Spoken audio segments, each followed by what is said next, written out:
What's up, YouTube? Can you believe this? 2 days in a row? There's a reason. Work schedule mostly and stuff, but it's all good. So we're just gonna do an old-fashioned push-pull day today, and it's gonna be fun. It's gonna be great. I've done them before. I don't remember if I did it on video or not, but I think this is a warm-up set. We'll find out how heavy it is, because we're still like doing unfamiliar territory here. So I got 225 here, and I've got 100 on the T-bar row, and we'll warm up with that. And don't worry, I did other warm-up sets first, because this would be stupid if just jump right into this kind of weight. That'd be dangerous. I mean, unless you weigh a lot more than me, then do whatever you want. I'm not going to tell you what to do. But I'd rather warm up a lot lighter and then get here and then just keep going. But that's just me. So push-pull. Talking about fear today. Like, such a weird topic sometimes. Just like people don't have anything else to do, so they sit around and talk about stuff and just get all in their heads about things. So we'll talk about that. And first of all, we need to lift some weights.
All right, that was cool.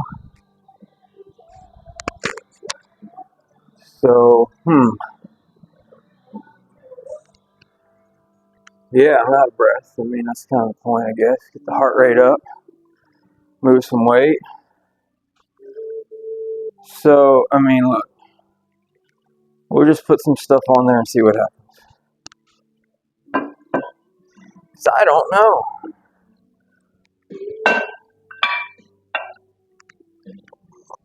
I think we can do it. If we can't, just, point and laugh.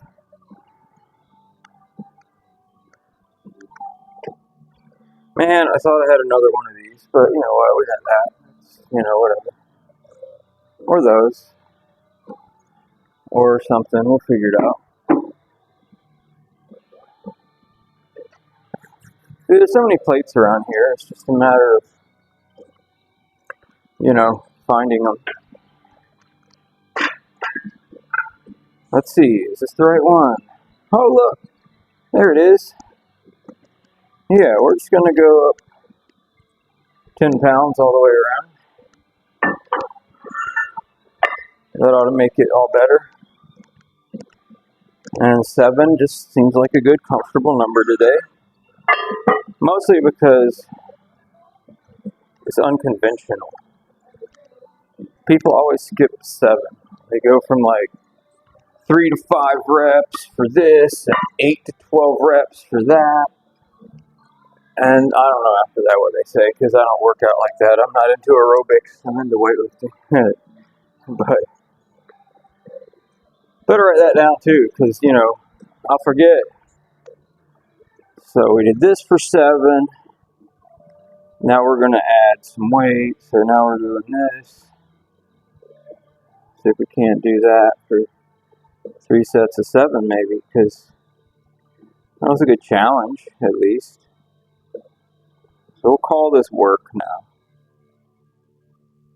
with a question mark. Work with a question mark. So let's introduce the psalm today. Hello, Psalm. It is Psalm number 27. And it, again, talks about fear, talks about, I should have said this already, but I don't know if you call it my life verse, but, people have their favorite verses, and it's always hilarious that they're all the same as each other's. Everyone go through like a high school yearbook or something, especially at a Christian school. Like a third of the class will pick this verse, a third of the class will pick that verse, a third of the class will pick this other verse, and then there's always some person who just picks something or like makes one up, doesn't even know what it really says. There's always that guy. It's always a guy. But, I think when you read the Bible, you'll find something unique. Maybe a character, a story, parable of Jesus that you just really connect with. Maybe differently than all the everyday stories. So, kind of like that in this song. Man, I haven't even read a verse yet. But I'll read a couple verses and then it's time to get the work in. The Lord is my light, my salvation. Whom shall I fear? The Lord is the strength of my life. Of whom shall I be afraid? A couple of questions to start out with in verse 1. So think about those two things real quick. The Lord is my light, my salvation. Whom shall I fear? The Lord is the strength of my life. Of whom shall I be afraid? So there's an external and an internal component there.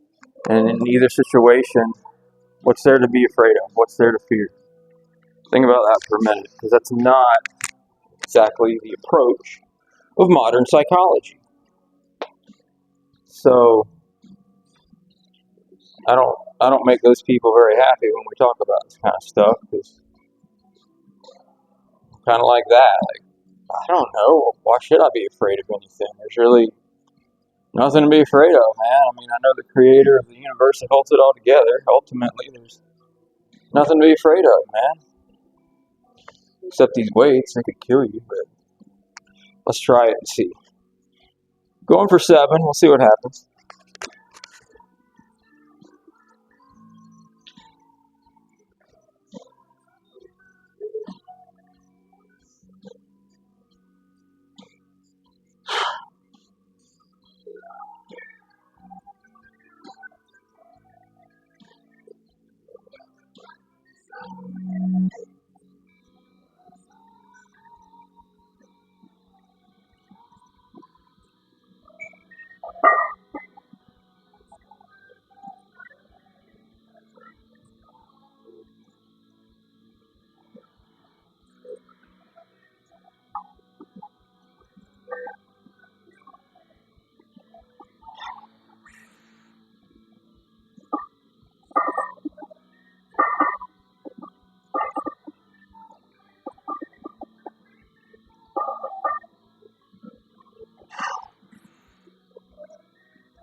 Yeah, that was cool. I think I picked a decent weight and rep range today. Getting a good work in. So it comes down to this, though, because no one is able to perfectly go through life with in any of the different traits that we should pursue as a Christian.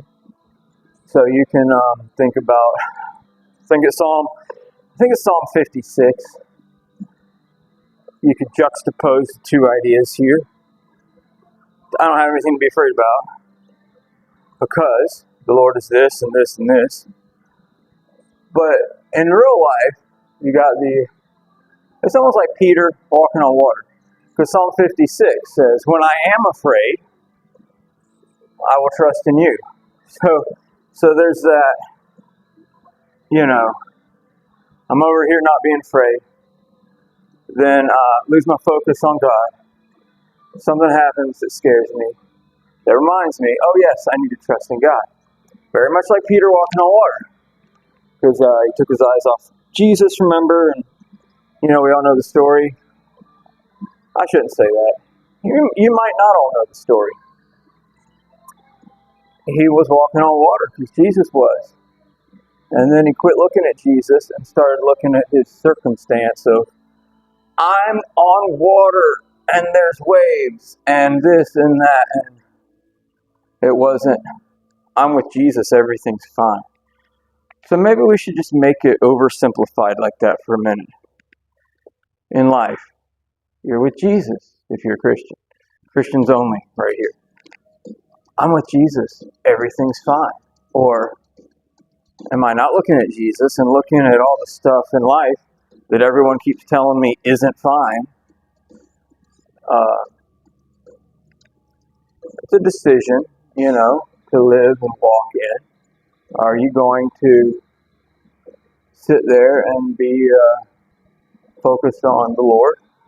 Because let's go back to this first verse here. The Lord is my light and my salvation. Whom shall I fear? So yeah, God, I say external, internal, that might be a little bit of a stretch, but I just see like two different categories here. Outside, He's our light, He's our salvation.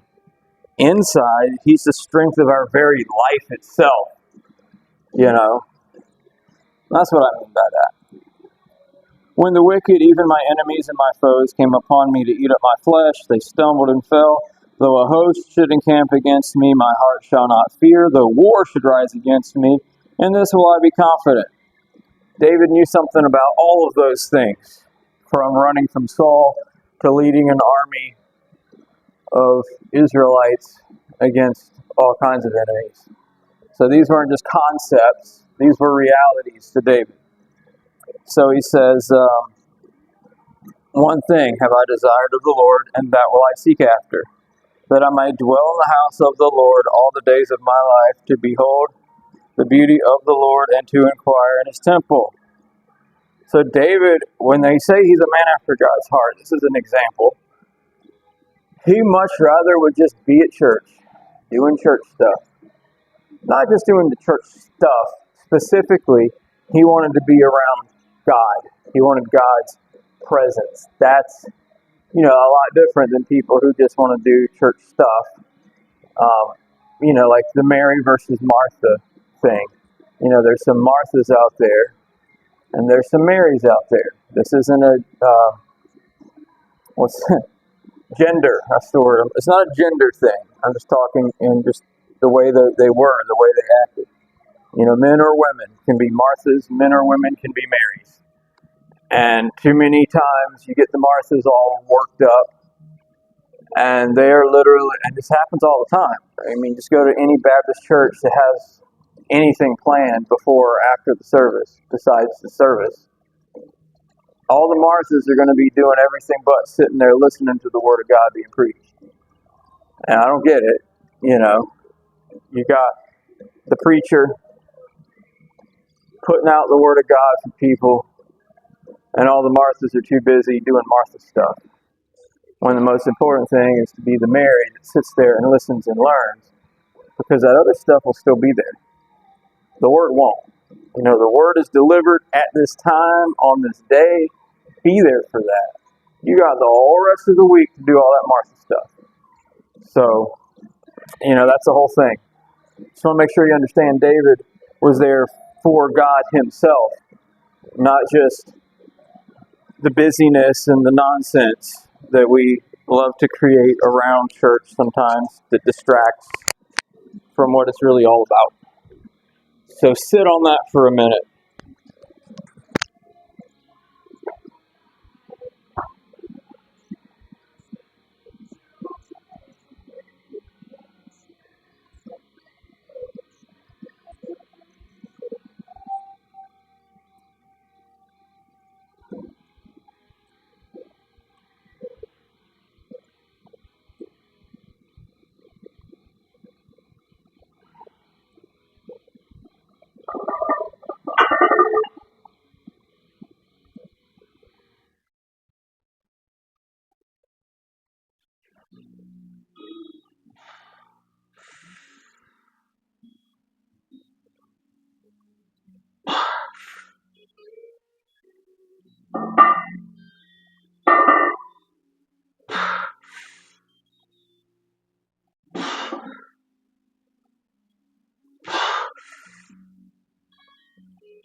Cool deal.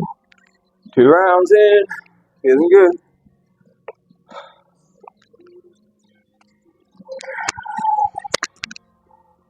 All right. Okay, so out of breath still, but let's keep going. This is a good psalm right here, man. For in the time of trouble he shall hide me in his pavilion. In the secret of his tabernacle he shall hide me. He shall set me up upon a rock, and now my head will be lifted up above my enemies around about me. Therefore will I offer in his tabernacle sacrifices of joy. I will sing, yea, I will sing praise to the Lord. So I like this. Kind of reminds you, or should be pointing us back to the fact it's really God getting us through it all. We kind of have this problem, and it's not just now, but it's really prevalent now. It's popped up throughout history, but sort of this main character syndrome, I guess you call it, where we're all the hero of the story. No, we're the victim. Not the victim, maybe sometimes, but we're the person that needs saving, whatever you call that. I mean, literally, because we need to be saved from our sin. That's why Jesus came. But just in any scenario, he says it right there. He did this, he did that, he did that, he did that. All the things that God did,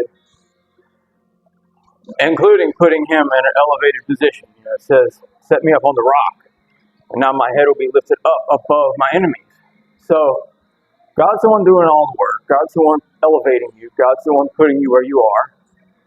And so, of course, you're going to be thankful for that, because he says, I'm going to offer sacrifices of praise and thanksgiving and yada, yada, yada. So, we just have to remember that we're not David or this person or that person. People love to talk about, and there's Bible studies out there about this. And yes, I hate them so much. I won't say it. I hate them.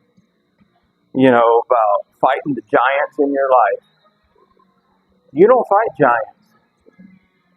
Jesus does. You're the Israelite over here, scared and hiding. Afraid, again.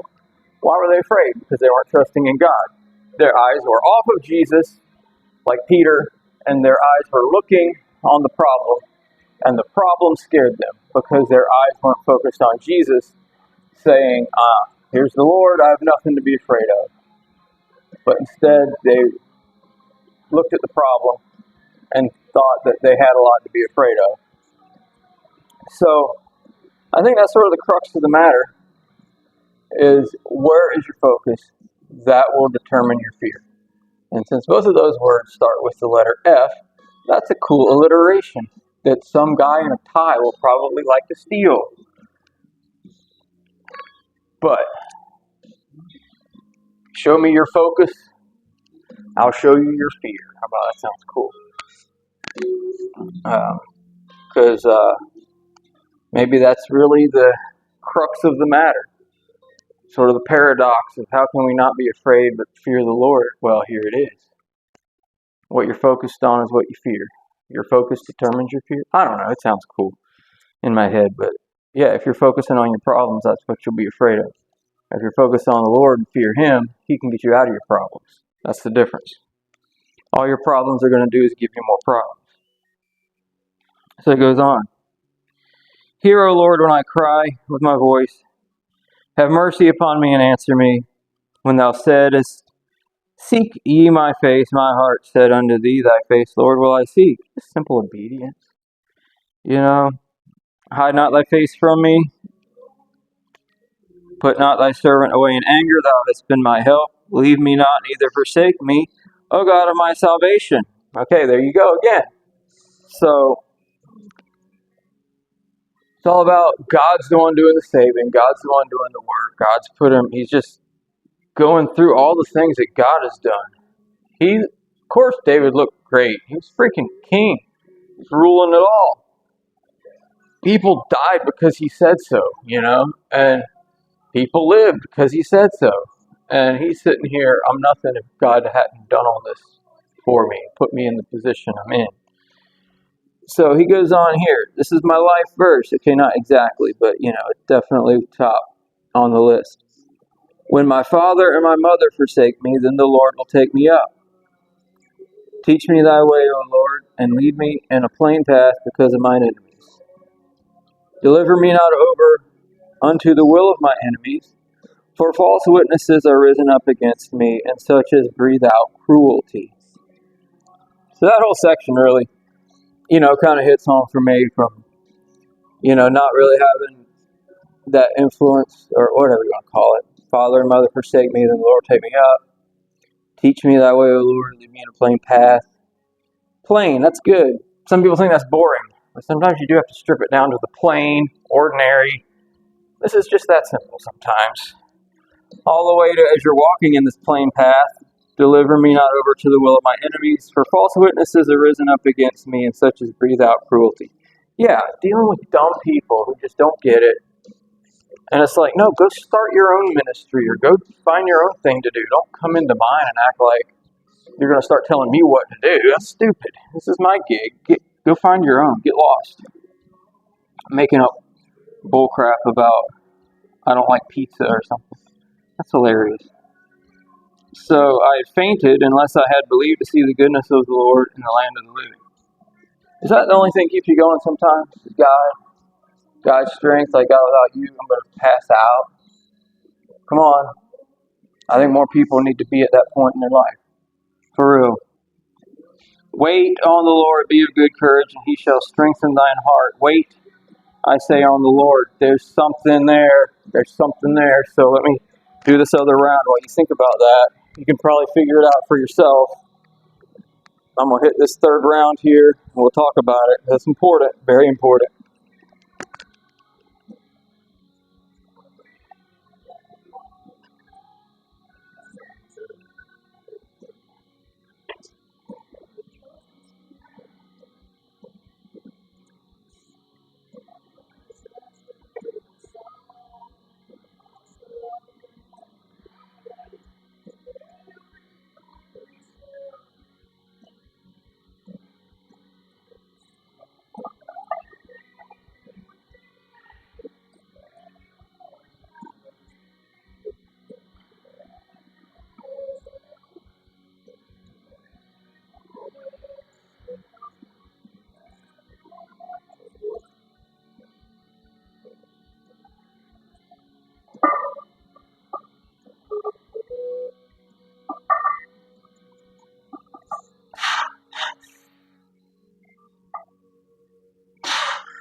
So, I think you figured it out, didn't you? Wait. And he says it twice. Wait. Wait. Wait. And I have to tell myself that still because I don't like waiting. I don't have patience for certain things. I mean, some people say I have patience because I'll do something really tedious. That's one kind of patience. I'm not talking about that. I'm talking about for the big things.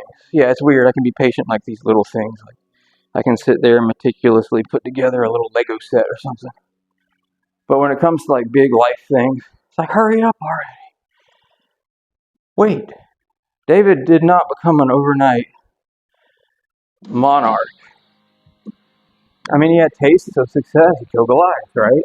Then he was a leader in Saul's army, but it was always like roadblock, roadblock.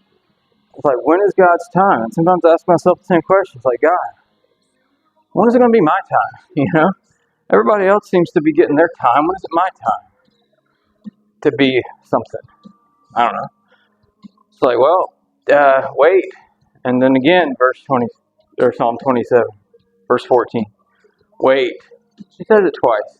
I think it's important that we recognize that. Because all the things David did, he remembered. He had to wait.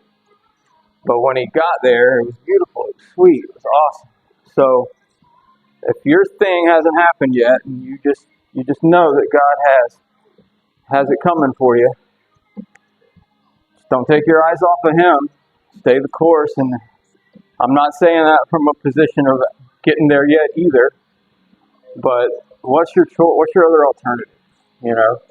So just keep waiting and be impatient. Go out and have a good day if you want to.